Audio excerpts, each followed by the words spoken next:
Democrat leaders are warning President Trump not to fire special counsel Robert Mueller.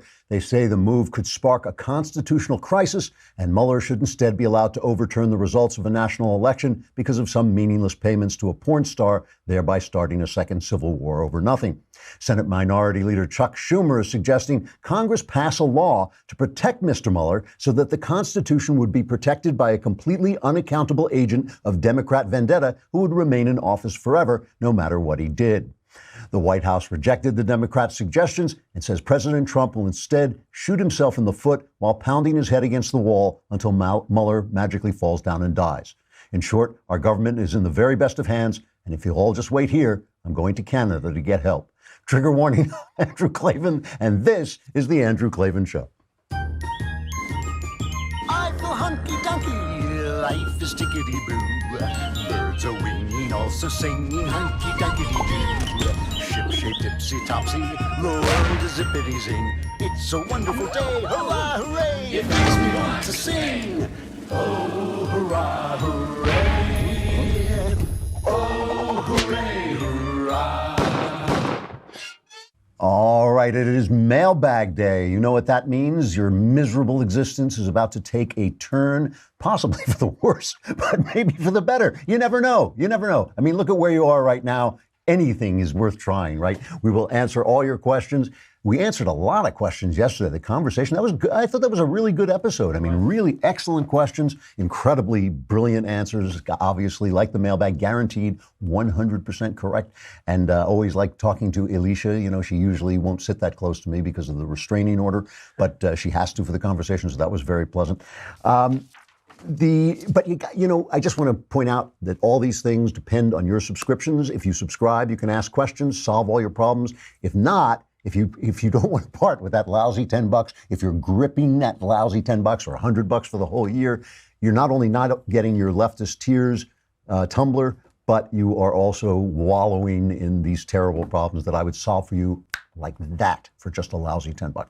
All right, speaking of solving all your problems, the biggest problem you have to solve if you're a guy every day is you got to shave. I have to shave practically my entire body since all my body weight is in my head.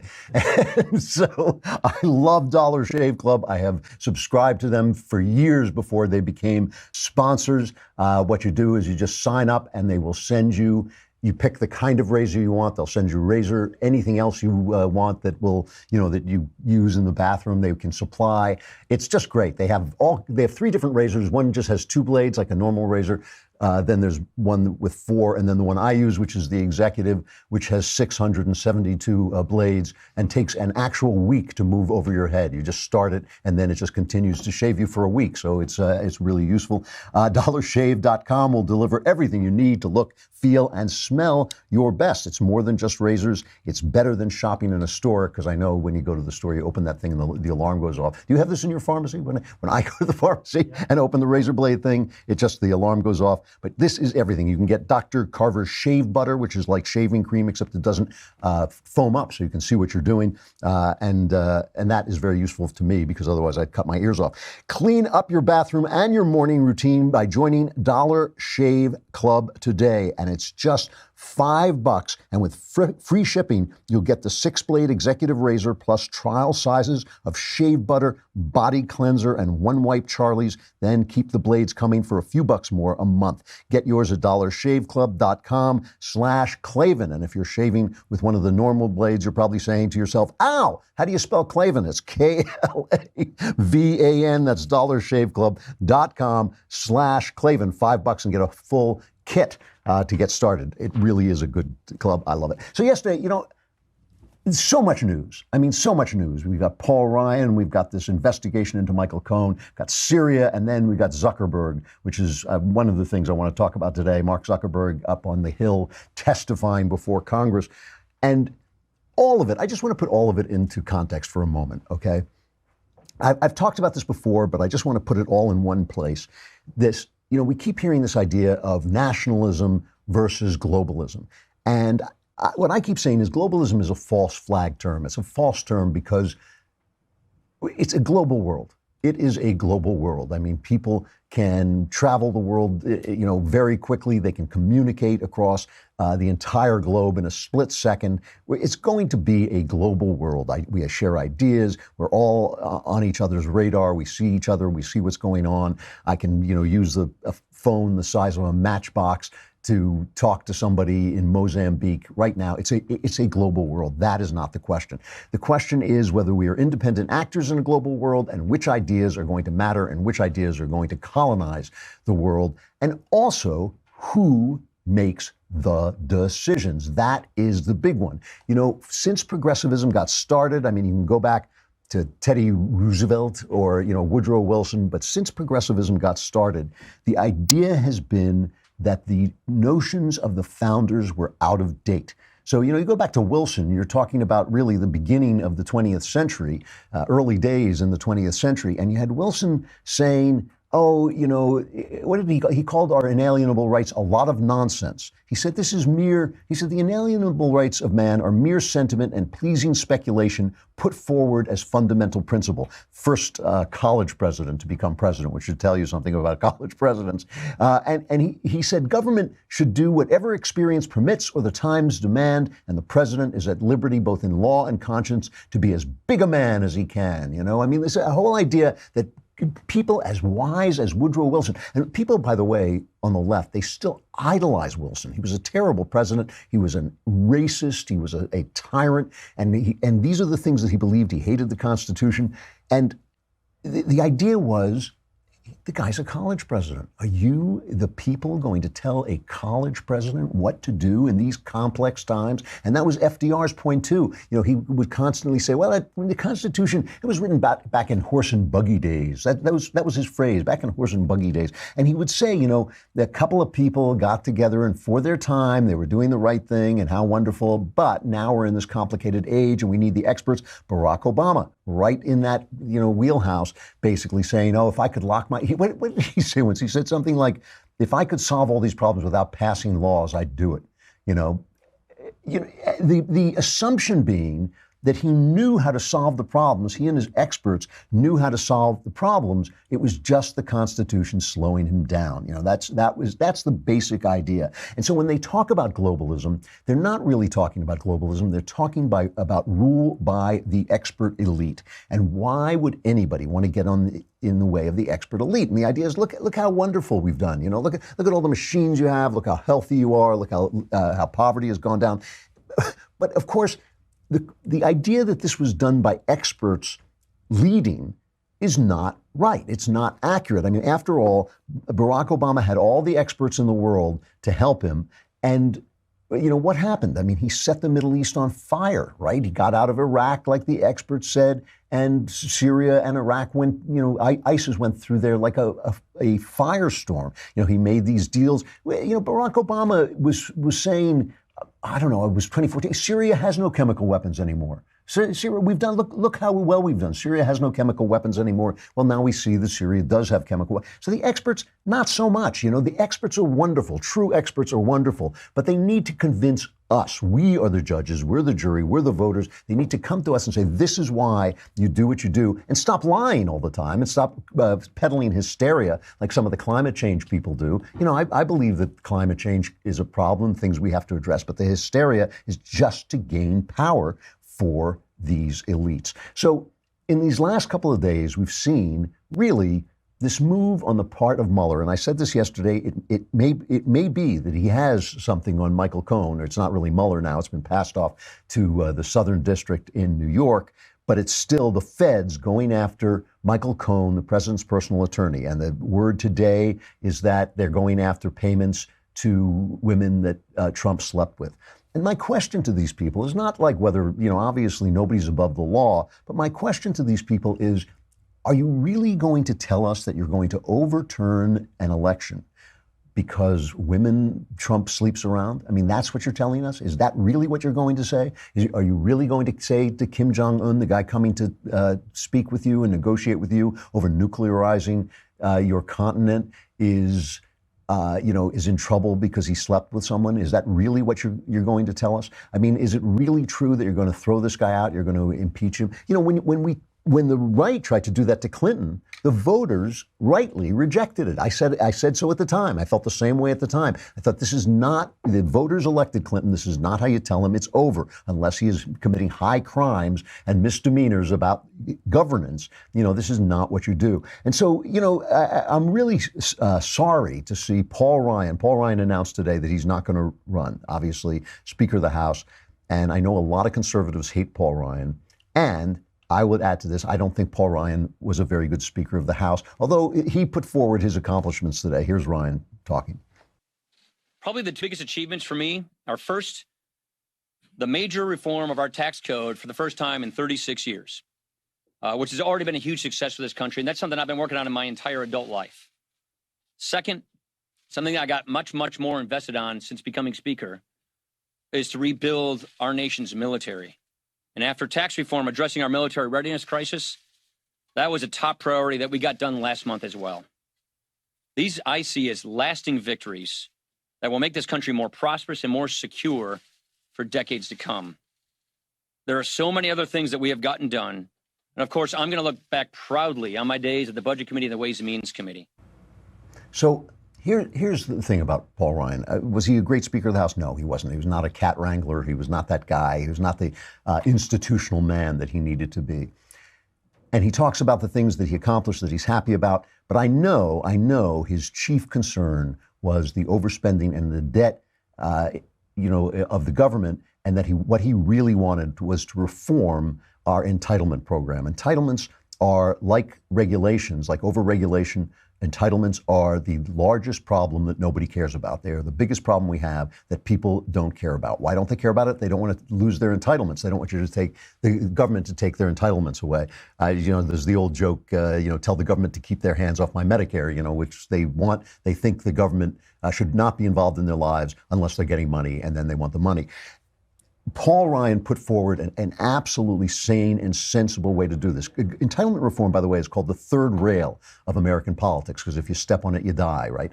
Paul Ryan had the guts to step on it, and he tried his best. He put forward an absolutely rational plan. When they instituted Social Security to kick in at 65, people generally lived till 63. So it wasn't going to bankrupt the government. Now people live till 80 routinely. There's nothing wrong with saying to the young generation, hey, you're going to have to wait an extra 2, 3, 4 years before this kicks in. It would have saved the program for years to come. There's money. That money you pay into Social Security is not in a box somewhere, and they're doling it out. As you get old, you are simply being supported by the work of younger people. And so to keep that at a minimum and to keep from going broke, we should have done what Paul Ryan said. He was wrong-footed by Donald Trump, who said he wasn't going to do it. And I'm really sorry to see it. And I'm sorry to see him go, because it seems to me that a lot of Republicans are deserting. And it does look right this minute that this could totally change. It does look like a blue tide is coming in the midterm election. And that is going to be a really sad fact, because Donald Trump is not so principled that he won't govern to the left if that's the Congress that he has. So the thing is, in trying to cut entitlements and trying to cut debt, Ryan was trying to cut back the state. And you always have to remember, you're always in the minority when you're trying to do that, because all the other actors in this are part of the state. Conservatives are in the minority. Republicans and Democrats are in the majority. Now, Democrats at their furthest level want the state to be everything. They're socialists. They want the state to take over the means of productions. They want the state to run every aspect of your life. But the spectrum stops somewhere around people who want the state to grow, well, more slowly. They want to take over your life more slowly. And then the conservatives are kind of the outliers. So it's in this context that I want to look at Zuckerberg's testimony yesterday. He's still testifying today. But first, we should talk about the Freedom Project Academy, because though you always hear old folks like me saying, when I went to school, I walked 5 miles in the snow. We're lying. But it is true that education has changed. When I was a kid, we learned civics. We learned why America was the way it was. We learned how it worked. And America's schools are nothing like that anymore. We grew up in safety. We were learning. We weren't learning about safe spaces and protecting ourselves from ideas we didn't like. And even though technology continues to offer new opportunities for learning, We can all agree that traditional moral values, which were once woven into the fabric of the classroom, have practically disappeared. So you should consider Freedom Project Academy's fully accredited Judeo-Christian classical online school for kindergarten through high school. This is an incredible interactive education where students attend live classes every day with teachers and fellow classmates from across the country. But it's online, so you don't have to walk 5 miles in the snow, although you can if you want to, if that's something that you feel will bring you back into the traditional past. FPA doesn't accept a penny of government funding, which allows them to stay committed to teaching students how to think, not what to think. Families can enroll students full-time or start with a single class. It's entirely up to you. Here's what you do. Go to freedomforschool.com, freedomforschool.com, and request your free information packet from Freedom Project Academy. Enrollment ends in July, but classes fill up fast. So go to freedomforschool.com, freedomforschool.com, and please remember to tell them that I sent you. If you know who I am, if you don't know who I am, look in the mirror, make sure you know who you are, and then go and tell them that I sent you so they will continue to sponsor us. So Zuckerberg goes up to Congress, right? And this is a kabuki show. This is a pure show. When Barack Obama was lifting information for his campaign off Facebook, all we heard about was, wow, this young, new president who knows so much, he can use Facebook. When there's some proof that Facebook helped Donald Trump get elected, it's like, call that young man into the principal's office right now. He needs a good talking to. And the thing about Zuckerberg is a BS artist. I mean, Zuckerberg has been giving the same speech forever, right? So he goes up before and he apologizes for the fact that his security has been breached and information has been stolen. Play cut number 8. That we didn't do enough to prevent these tools from being used for harm as well. And that goes for fake news, for foreign interference in elections and hate speech, as well as developers and data privacy. We didn't take a broad enough view of our responsibility, and that was a big mistake. So it was my mistake. So here's from Wired magazine, right? In 2003, 1 year before Facebook was founded, a website called FaceMash began non-consensually scraping pictures of students at Harvard from the school's intranet and asking users to rate their hotness. Obviously, it caused an outcry. The website's developer quickly proffered an apology. This was Mark Zuckerberg. I hope you understand this is not how I meant for things to go, and I apologize for any harm done as a result of my neglect to consider how quickly the site would spread and its consequences thereafter. I definitely see how my intentions could be seen in the wrong light. 2006, 3 years later, the young company Facebook blindsided its users with the launch of Newsfeed, which collated and presented in one place information that people had previously had to search for piecemeal. Many users were shocked and alarmed that there was no warning and that there were no privacy controls. What did Zuckerberg say? This was a big mistake on our part, and I'm sorry for it. We really messed this one up. We did a bad job of explaining what the new features were and an even worse job of giving you control of them. 2007, a year later, Facebook's beacon advertising system, launched without proper controls or consent, ended up compromising user privacy by making people's purchases public. What did Zuckerberg say? We simply did a bad job with this release, and I apologize for it. I'm not proud of the way we've handled this situation, and I know we can do better. By 2008, Zuckerberg had written only 4 posts on Facebook's blog. Every single one of them was an apology or an attempt to explain a decision that upset users. 2010, after Facebook violated users' privacy, on and on it goes. This is what he does, and it's not going to change. It's the whole point of this. The whole point of this is it's not going to change in terms of them making money, giving your information to advertisers. Sheryl Sandberg, the CEO of Facebook, was on with Savannah Guthrie, and Savannah asked her, is there an opt-out button? Listen to her response. So here's how our business works. We don't sell data, ever. We do not give personal data to advertisers. People come onto Facebook, they want to do targeted ads, and that's really important for small business. But people want to show ads. We take those ads, we show them, and then we don't pass any individual information back to the advertiser. You don't have to pass it because you collect all the information and then you target the ads for the advertisers. That's the service that you charge the advertisers That's for. right. And that's a very good service. That's a privacy protective good service. Could you come up with a tool that said, I do not want Facebook to use my personal profile data to target me for advertising? Would you have an opt-out button? Please don't use my profile data for advertising. We have different forms of opt-out. We don't have an opt-out at the highest level. That would be a paid product. That's their business. Their business is commercials, and they use your information to send you the commercials they think you want to see, and they're holding you for ransom, essentially. I love this as a paid product. You can't opt out of that, because that's the business. That is how the business, it's like when you fast forward through commercials on television, you are stripping them of their business model. That is how they make their money. So they're not going to change, and they are tracing you. I mean, Senator Wicker asked Zuckerberg if they were following you after you left Facebook. And here's what Zuckerberg says. There have been reports that Facebook can track a user's internet browsing activity even after that user has logged off of the Facebook platform. Can you confirm whether or not this is true? Senator, I want to make sure I get this accurate, so it would probably be better to have my team follow up. So you don't know? I know that people use cookies on the internet, and that you can probably correlate activity between sessions. We do that for a number of reasons, including security and including measuring ads to make sure that the ad experiences are the most effective, which, of course, people can opt out of. But not entirely. They can't entirely opt out of it.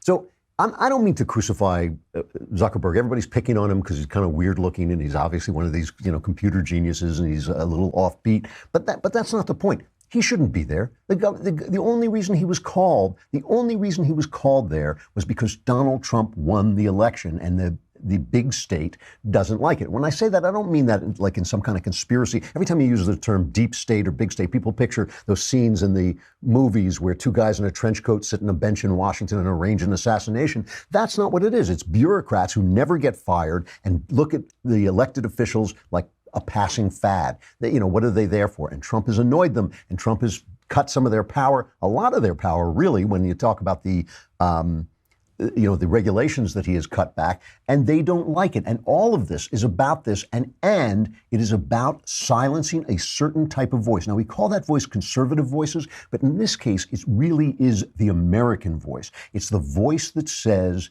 no, we don't want to be governed by experts, or if we are going to be governed by experts, we want them to convince us first. We do not want them to have the power, as so many bureaucracies do, to come in and tell me what I can do on my land, what I can do with my property, what I can do with my business without passing a law. That's what we're fighting against. So Ted Cruz, God bless him. God bless Ted Cruz. To me, I'm ready to bronze the guy. I mean, really, he has been one of the really good actors in this. He is, in spite of what President Trump said about him, which was wrong during the election, Cruz has worked with him. He's done his best to keep the government going, and he's done his best to continue to speak for his values, which are our values, or my values at least. And he gave it to Zuckerberg on the one issue that, as far as I'm concerned, that really matters, which is the fact that Facebook has a virtual monopoly on information, Google, YouTube, virtual monopolies on online information, and they are censoring one kind of speech, the speech that says to them, you should not be all powerful, the people should rule. Here is Cruz